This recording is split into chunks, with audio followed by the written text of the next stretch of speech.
Friends, ये मेरा आज का सेकंड लेक्चर जनरल साइंस का सेकंड लेक्चर है। पहले लेक्चर में मैं आपको डिस्टेंस और डिस्प्लेसमेंट के बारे में काफ़ी डिटेल में पढ़ा चुका हूँ, थ्योरी उसकी, और कुछ क्वेश्चन भी हम लोग उसमें लगा चुके हैं। तो आज हम उससे आगे बढ़ करके कुछ पढ़ेंगे, लेकिन उससे पहले मैं आपको बता दूं कि ये जो मेरी जनरल साइंस की सीरीज चल रही है, ये मैं उत्तराखंड फॉरेस्टर एग्ज़ाम को ध्यान में रखते हुए उनके सिलेबस के अकॉर्डिंग मैं बिल्कुल बना रहा हूँ। तो जो भी बच्चे उत्तराखंड फॉरेस्टर एग्ज़ाम की प्रिपरेशन कर रहे हैं वो इसको बिल्कुल निश्चिंत होकर के देख सकते हैं इसको और अपने नोट्स बना सकते हैं, क्योंकि और मैं बता दूं आपको, मैं जो भी लेक्चर यहाँ पे ले रहा हूँ उसके डिस्क्रिप्शन में उसके PDF का लिंक दे दूँगा आपको, तो आप वहाँ से उस नोट्स को डाउनलोड कर सकते हैं और उसके बाद अपने नोट्स को आप लोग बढ़िया से तैयार कर सकते हैं। तो बढ़ते हैं हम लोग अपने नेक्स्ट टॉपिक की तरफ, मोशन का। ये आज पार्ट सेकंड है। पहले लेक्चर में जैसा कि मैं आपको डिस्टेंस और डिस्प्लेसमेंट पढ़ा चुका था और उसके कुछ क्वेश्चन भी हम लोग कर चुके थे। एक आध क्वेश्चन और बचे थे जो कुछ अच्छे टाइप के थे, अच्छे लेवल के थे। आज उनके बारे में डिस्कस कर लेते हैं पहले, फिर हम अपने नए टॉपिक की तरफ बढ़ेंगे। तो क्वेश्चन क्या है, देखिए जो भी था, ये नेक्स्ट क्वेश्चन है डिस्टेंस और डिस्प्लेसमेंट का। ये एक सर्कल है, इसकी रेडियस है r। कोई एक बंदा यहाँ पर पॉइंट A पर है। अब ये बंदा क्या करता है, थीटा इक्वल टू 90 डिग्री तक घूमता है। थीटा इक्वल टू 90 डिग्री तक ये घूमता है और हमको इसमें बताना है डिस्टेंस और दूसरी चीज बतानी है डिस्प्लेसमेंट। ठीक है, तो इस क्वेश्चन को समझते हैं हम लोग पहले। जब वो थीटा इक्वल टू 90 डिग्री तक घूमता है, कहने का मतलब ये है कि वो घूमते घूमते घूमते कहीं यहाँ पर पहुँच जाएगा, क्योंकि जैसे वो यहाँ पर पहुँचेगा तो ये जो एंगल है उसका कितना हो जाएगा, 90 डिग्री हो जाएगा। उसके इनिशियल पॉइंट और फाइनल पॉइंट के बीच में एंगल कितना हो जाएगा, 90 डिग्री हो जाएगा। वो इतना चला कि उसके इनिशियल और फाइनल पॉइंट के बीच में एंगल कितना हो गया था, 90 डिग्री हो गया था। तो इस केस में हमको डिस्टेंस बताना है और डिस्प्लेसमेंट बताना है। तो मैं पहले बात करूं डिस्टेंस की, तो इसमें डिस्टेंस क्या होगा, दूरी क्या होगी। हमको ये पता है कि जब हम पूरा एक सर्कल घूमते हैं तो उस समय हम लोग 360 डिग्री रोटेट कर जाते हैं। तो जब हम 360 डिग्री रोटेट करते हैं तो हम लोग कितनी दूरी चलते हैं, 2πr, क्योंकि एक सर्कल की जो पेरीमीटर होती है, एक सर्कल का जो परिमाप होता है वो 2πr होता है, और पूरा एक सर्कल चलने पर हम लोग 360 डिग्री घूम जाते हैं। तो अगर मैं यहाँ से बात करूँ तो जब मैं 1 डिग्री घूमा हूँगा तो मैंने कितनी डिस्टेंस तय करी होगी, 2πr/360 डिग्री। अब ये 1 डिग्री के लिए निकल गया। अब हम लोग कितना डिग्री घूमे हैं, 90 डिग्री। तो 90 डिग्री घूमे हैं तो इस 1 डिग्री के लिए जो भी वैल्यू आई उसको 90 डिग्री से हम लोग मल्टीप्लाई कर देंगे और इसको सॉल्व कर लेंगे। तो देखो सॉल्व करने के बाद जो ये वैल्यू आ रही है πr/2 आ रही है। 90 चक्को 360 और 2 से मैंने 4 को काट दिया तो πr/2। तो जब मैं 90 डिग्री, जब मेरे इनिशियल और फाइनल पॉइंट के बीच में 90 डिग्री एंगल था, तो उस केस में मैंने जो डिस्टेंस ट्रेवल करी वो πr/2 होगी।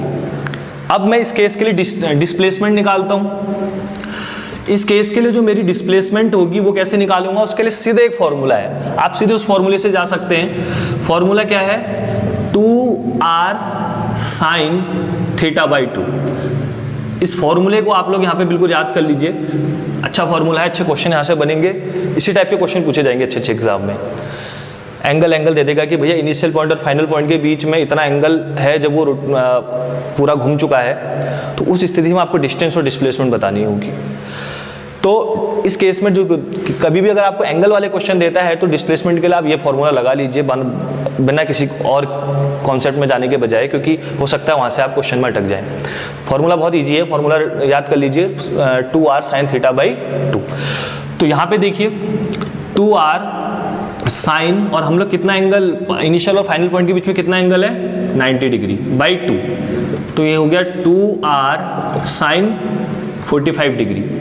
2r sin 45 डिग्री की वैल्यू होती है 1/√2। अब मैं इसको सॉल्व कर लूंगा तो ये हो जाएगा √2r। √2 से एक यहाँ √2 को मैं कट कर दूंगा और ये वैल्यू आ जाएगी √2r। तो इन केसों में इस तरीके से हम लोग डिस्टेंस निकालेंगे और इस तरीके से हम लोग डिस्प्लेसमेंट निकालेंगे। ये एक अच्छे स्तर का क्वेश्चन था फ्रेंड्स, तो आप लोग इस चीज़ को अच्छे से देखिएगा। ये फॉर्मूला आपको याद रखना है, अच्छा फॉर्मूला है, ठीक है। इसी टाइप का एक दूसरा क्वेश्चन हम लोग लेते हैं। अगला क्वेश्चन देखिए, वही सर्कल है जिसकी रेडियस है r। कोई बंदा A से चलना शुरू करता है, वो चलते चलते एक पॉइंट तक पहुंचता है, अपने फाइनल पॉइंट तक, और जब वो फाइनल पॉइंट तक पहुंचता है तो फाइनल पॉइंट और इनिशियल पॉइंट के बीच में जो एंगल बनता है वो 120 डिग्री है। कहने का मतलब है कि अभी जो हमको थीटा दिया है वो 90 डिग्री ना दे करके 120 डिग्री दिया है। सेम इससे पहले वाले क्वेश्चन में जो कॉन्सेप्ट लगाया उसी कॉन्सेप्ट से हम लोग यहाँ पे डिस्टेंस निकालेंगे, फिर डिस्प्लेसमेंट निकालेंगे। तो इस केस में जो डिस्टेंस होगी वही चीज़, जब हम लोग 360 डिग्री रोटेट कर जाते हैं एक सर्कल में तो हम लोग 2 पाई r डिस्टेंस ट्रेवल करते हैं। तो जब मैं 1 डिग्री रोटेट करूँगा, 1 डिग्री घूमूंगा, तो 2 पाई r अपॉन 360 डिग्री में डिस्टेंस ट्रेवल करूँगा। तो ये 1 डिग्री के लिए आया, 120 डिग्री की निकालना है तो इसको 120 से मल्टीप्लाई कर दो, 120 दिया 360, तो यहाँ पे जो वैल्यू आ रही है 2/3 पाई r, इतनी डिस्टेंस वो ट्रेवल करेगा। अब मैं डिस्प्लेसमेंट निकाल लेता हूँ। तो जो अब डिस्प्लेसमेंट होगी, डिस्प्लेसमेंट क्या होगी, डिस्प्लेसमेंट को समझिए, क्या फॉर्मूला मैंने आपको बताया था, 2r sin θ/2। तो इस केस में जो थीटा है वो 120 डिग्री है, क्योंकि इनिशियल और फाइनल पॉइंट के बीच में जो एंगल दे रखा है वो 120 डिग्री है। तो 2r sin 120 degree divide by 2, 2r sin 60 degree यहाँ पे बच जाएगा। साइन 60 डिग्री की वैल्यू होती है √3/2, 2 से 2 कट गया, तो ये जो वैल्यू आ गई ये आ गई √3r। तो डिस्प्लेसमेंट हमारा √3r आया। ठीक, तो इस प्रकार के क्वेश्चन फ्रेंड्स बहुत ज़्यादा इंपॉर्टेंट होने वाले हैं, इसको आप लोग ध्यान से देखिएगा, ध्यान से नोट डाउन कर लीजिएगा। ठीक है, अपने नेक्स्ट क्वेश्चन की तरफ बढ़ता हूँ, जो कि मेरा लास्ट क्वेश्चन रहेगा डिस्टेंस और डिस्प्लेसमेंट का, जो कि बहुत अच्छा एक क्वेश्चन है, बहुत अच्छे एक लेवल का क्वेश्चन है, कई एग्जामों में पूछा गया ये क्वेश्चन है। इसको देखिए, पहले सही कथन बताना है हमने, सही कथन बताइए, ट्रू स्टेटमेंट बताना है। कौन सा है? पहला दे रखा है x is greater than y, दूसरा दिया है x is less than y, तीसरा दिया है x is greater than equal to y, x बड़ा या फिर बराबर है y के, और s is less than equal to y। इसमें मैं आपको बता दूं x जो है हमारी दूरी, डिस्टेंस है, और y जो है विस्थापन, डिस्प्लेसमेंट है। तो इसके लिए हमको सही कथन बताना है कि चारों ऑप्शनों में से सही ऑप्शन, ज़्यादा सही ऑप्शन कौन सा है। तो इसमें जो ज़्यादा सही ऑप्शन या बिल्कुल एक्यूरेट ऑप्शन है वो ऑप्शन नंबर 3 है। अब 3 कैसे? आप तो ये सोच रहे होंगे कि भैया जो दूरी है वो हमेशा विस्थापन से बड़ी होती है, तो ऑप्शन नंबर ए पे जाते कई बच्चे, लेकिन नहीं। अगर मैं स्ट्रेट लाइन मोशन की बात करूं, मान लो कि कोई बंदा पॉइंट ए से पॉइंट बी तक बिल्कुल स्ट्रेट लाइन में गया इस तरीके से, अगर मैं आपको डिस्टेंस और डिस्प्लेसमेंट दोनों बतानी होती, तो आप लोग यही ए से बी तक अगर ये 20 मीटर था तो इसकी जो डिस्टेंस होती वो भी 20 मीटर होती, और जो इसके लिए डिस्प्लेसमेंट y कह रहा हूं मैं वो भी कितनी होती है, 20 मीटर होती। तो कहने का मतलब ये है कि स्ट्रेट लाइन मोशन में क्या होता है कि जो डिस्टेंस और डिस्प्लेसमेंट होते हैं वो आपस में क्या होते हैं, बराबर होते हैं। तो केवल एक ही केस ऐसा होता है स्ट्रेट लाइन मोशन का जहां पर डिस्टेंस और डिस्प्लेसमेंट आपस में बराबर होंगे, और बाकी टाइम हर जगह हमारा क्या होता है कि जो डिस्टेंस है वो डिस्प्लेसमेंट से बड़ी होती है। तो इसीलिए 3rd ऑप्शन सही है कि x तो बड़ा होगा ही होगा y से, लेकिन कभी कभी बराबर भी होता है, हमेशा बड़ा नहीं होता है। स्ट्रेट लाइन वाले केस में क्या होता है कि जो डिस्टेंस और डिस्प्लेसमेंट है आपस में बराबर होते हैं। बहुत अच्छा ये क्वेश्चन है। ठीक है, तो ये क्वेश्चन हमारे बहुत सारे क्वेश्चन हम लोगों ने देखे पहले पार्ट में भी मैंने आपको बताया था, कुछ क्वेश्चन कराए थे, और ये हमारे सेकेंड पार्ट में भी हमने कुछ क्वेश्चन कर लिए।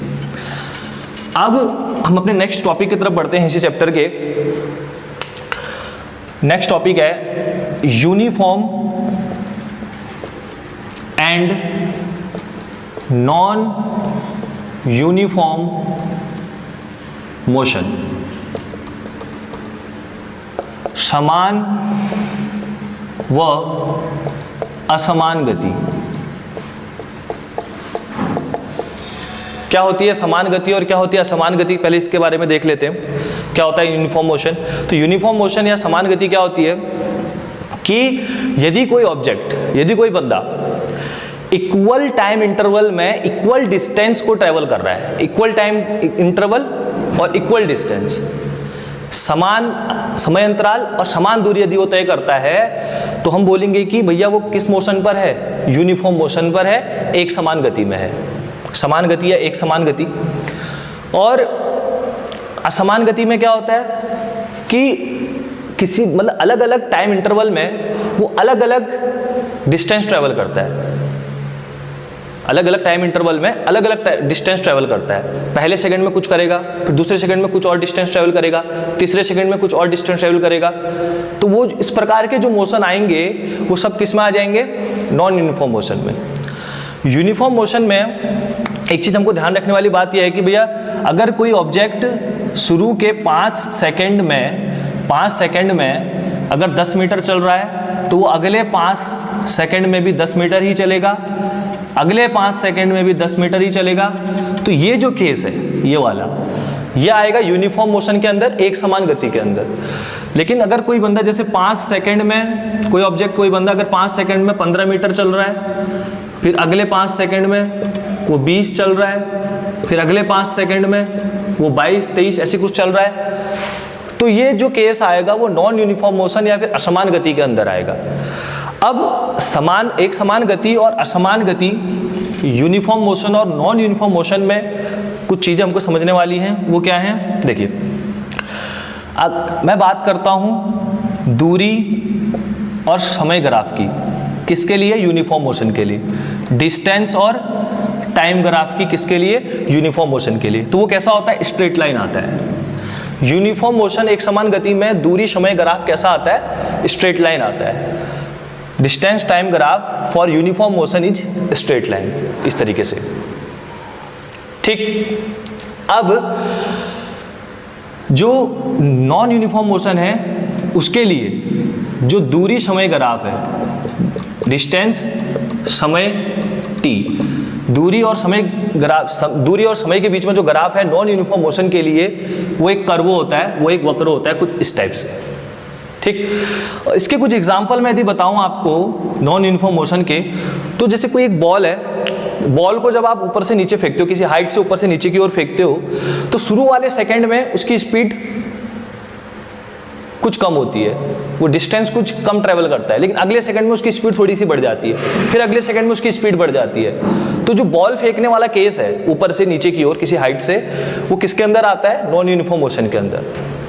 और एक और केस इसके अंदर आता है, जब रेलवे स्टेशन से रेलगाड़ी छूटती है तो शुरू वाले टाइम में कुछ स्पीड उसकी कम रहती है, कुछ डिस्टेंस वो कम ट्रेवल करती है, लेकिन थोड़े ही देर बाद उसकी स्पीड बढ़ जाती है, थोड़ा डिस्टेंस उसका बढ़ जाता है, ट्रेवलिंग डिस्टेंस बढ़ जाता है, फिर और अगले सेकंड में और स्पीड बढ़ जाती है। तो कहने का मतलब ये है कि जब जो रेलवे स्टेशन से रेलगाड़ी छूटती है तो वो भी किसका एग्जाम्पल है, नॉन यूनिफॉर्म मोशन का। तो ये भी पूछे जा सकते हैं एग्जाम में कि भैया इस टाइप से आपको दे देगा कि ऊपर किसी हाइट से बॉल गिर रही है तो किसका एग्जांपल है, यूनिफॉर्म मोशन या फिर नॉन यूनिफॉर्म मोशन का। तो वो किसके अंदर आता है, नॉन यूनिफॉर्म मोशन के अंदर। इसी तरीके से रेलगाड़ी वाला क्वेश्चन भी पूछा जा सकता है। अब जो नॉन यूनिफॉर्म मोशन है, हमको याद रखना है कि भैया इसको क्या कहते हैं। नॉन यूनिफॉर्म मोशन को मैं एक चीज़ और बता दूँ आपको, एक्सेलरेटेड मोशन भी कहते हैं, एक्सेलरेटेड मोशन भी कहते हैं, त्वरित गति भी कहते हैं इसको, त्वरित गति। ठीक है, तो ये कुछ चीज़ें मैंने आपको बताई uniform motion and non uniform motion के बारे में। आई होप आप लोगों को समझ में आई होगी। बढ़ते हैं अपने नेक्स्ट टॉपिक की तरफ, जो कि है स्पीड। स्पीड बहुत इंपॉर्टेंट है मोशन वाले चैप्टर के लिए, स्पीड से क्वेश्चन बनते हैं अच्छे अच्छे, तो यहाँ पे ध्यान से इसको समझिएगा, ध्यान से देखिएगा। तो स्पीड क्या है, स्पीड जिसको हम जो चाल कहते हैं, स्पीड या फिर चाल शब्द सुनते ही हमारे दिमाग में एक चीज आती है कि भैया कोई चीज़ कितना तेज चल रही है या फिर कोई चीज़ कितना धीरे चल रही है, उससे रिलेट करते हैं हम इसको, जाहिर सी बात है। लेकिन इसकी जो एग्जैक्ट डेफिनेशन की यदि मैं बात करूं स्पीड की, क्या स्पीड होती है, क्या चाल होती है, तो it is the ratio between distance and time. यही तो होता है, यह दूरी व समय के बीच का अनुपात होता है। ठीक है, तो जो चाल हमारी होती है, जो स्पीड होती है, वो डिस्टेंस और टाइम के बीच का एक रेशियो है। दूरी और समय के बीच का क्या है, अनुपात है। फॉर्मूला इसका क्या होता है, v is equals to distance, इसको s से डिनोट कर लो, और टाइम इसको स्मॉल t से डिनोट कर लो। तो ये क्या हो गया, v is equal to S by T, ये हमारी स्पीड हो गई। ठीक, जहां हमारी, मैं कह दूं आपको, v हमारी क्या है, चाल, स्पीड है, और s जो कि हमारी दूरी, डिस्टेंस है, t समय, टाइम है। ठीक है, अगर मैं बात करूं इसके मात्रक की, तो मात्रक क्या होगा, किसी भी चीज का मात्रक, किसी भी क्वांटिटी का मात्रक उसके फॉर्मूले से निकलता है। तो स्पीड का फॉर्मूला है v is equal to S by T, दूरी अपॉन समय। दूरी का मात्रक जो होता है वो होता है मीटर, अपॉन जो टाइम का मात्रक होता है वो क्या होता है, सेकंड। तो मीटर पर सेकंड किसका मात्रक हुआ, इसका एसआई मात्रक, एसआई यूनिट होती है स्पीड की। अगर मैं बात करूं इसके डायमेंशन की, क्या इसका डायमेंशन या क्या इसकी वीमा होती है, तो वीमा के लिए भी क्या होता है बेसिकली कि भैया हमको किसी का भी फॉर्मूला पता होना चाहिए। किसी भी राशि का अगर हम लोग वीमा निकाल रहे हैं तो उस राशि का हमें फॉर्मूला ज्ञात होना चाहिए। तो क्या हो जाएगा, देखो फॉर्मूला क्या है इसका, चूंकि v इज इक्वल टू होता है s बाई टी, s की वीमा क्या होती है, मतलब दूरी की वीमा होती है l, और समय की वीमा होती है कैपिटल T। इसको अगर हम लोग सॉल्व कर लें तो एल टी माइनस वन। तो चाल की वीमा क्या निकलती है, एल टी माइनस वन। और एक चीज चाल के बारे में जानना आपको जरूरी, एग्जाम में पूछा जा सकता है, यह अदिश राशि है, इसकी कोई दिशा नहीं होती, यह अदिश राशि है। It is scalar quantity, it is a scalar quantity. कैसी राशि होती है ये, एक अदिश राशि होती है। तो कुछ पॉइंट्स हैं स्पीड के बारे में जो एग्जाम में पूछे जा सकते हैं। ठीक है, और डेफिनेशन क्या थी इसकी, it is the ratio between distance and time, यह दूरी और समय के बीच का क्या होता है, अनुपात होता है। ठीक, अब एक चीज और आपको पता होना चाहिए, देखो आपको स्पीड पढ़ रहे हैं तो होता क्या है कि जो हमारी कार है, कार में स्पीड बताने के लिए चाल मापी लगे होते हैं, स्पीडोमीटर लगा होता है, और वो स्पीडोमीटर हमको जो चाल बताता है कार की, किलोमीटर पर आवर में बताता है। ठीक है, और जो चाल कार में, चाल तो हमें स्पीडोमीटर से पता चल गई, लेकिन जो कितनी दूरी कार ने हमारी तय करी वो पता चलती है पेडोमीटर, पथमापी से, और वो हमको काय में पता चलती है, किलोमीटर में पता चलती है। ठीक है फ्रेंड्स, तो आज मैंने आपको चाल के बारे में पढ़ाया, और उससे पहले मैंने आपको यूनिफॉर्म मोशन और नॉन यूनिफॉर्म मोशन के बारे में पढ़ाया, और हम लोग पहले लेक्चर में डिस्टेंस और डिस्प्लेसमेंट के बारे में पढ़ चुके हैं। ठीक, तो जो मेरा पार्ट थर्ड आएगा उसमें मैं आपको स्पीड से रिलेटेड बहुत सारे क्वेश्चन कराऊंगा, और मैं आपको वेलोसिटी के बारे में पढ़ाऊंगा। स्पीड के बारे में क्वेश्चन कराने से पहले मैं आपको स्पीड के टाइप्स बताऊंगा, देन हम लोग उसके क्वेश्चन करेंगे, और फिर हम लोग क्या करेंगे, वेलोसिटी के बारे में पढ़ेंगे, फिर वेलोसिटी के क्वेश्चन करेंगे नेक्स्ट पार्ट में। ठीक है फ्रेंड्स, तब तक के लिए टाटा बाय बाय। इस प्रकार की वीडियो के लिए आप शर्मा फिजिक्स पॉइंट को सब्सक्राइब कीजिए, और मेरे वीडियो को ज़्यादा से ज़्यादा आप शेयर कीजिए, लाइक कीजिए, एंड मेरे वीडियो पे आप लोग कमेंट कीजिए, और मेरे सभी वीडियो की नोटिफिकेशंस के लिए बेल आइकन के बटन को प्रेस कीजिए। और अगर आपको मेरे किसी भी लेक्चर में किसी भी प्रकार का कोई भी डाउट होता है तो मुझे कमेंट कीजिए। मैं आपको अपना नंबर भी डिस्क्रिप्शन में दे दूंगा, वहां आप मुझसे डायरेक्टली कॉन्टैक्ट कर सकते हैं। मैं आपको अपना पर्सनल नंबर और अपना व्हाट्सएप नंबर दोनों ही आपको मैं दे दूंगा।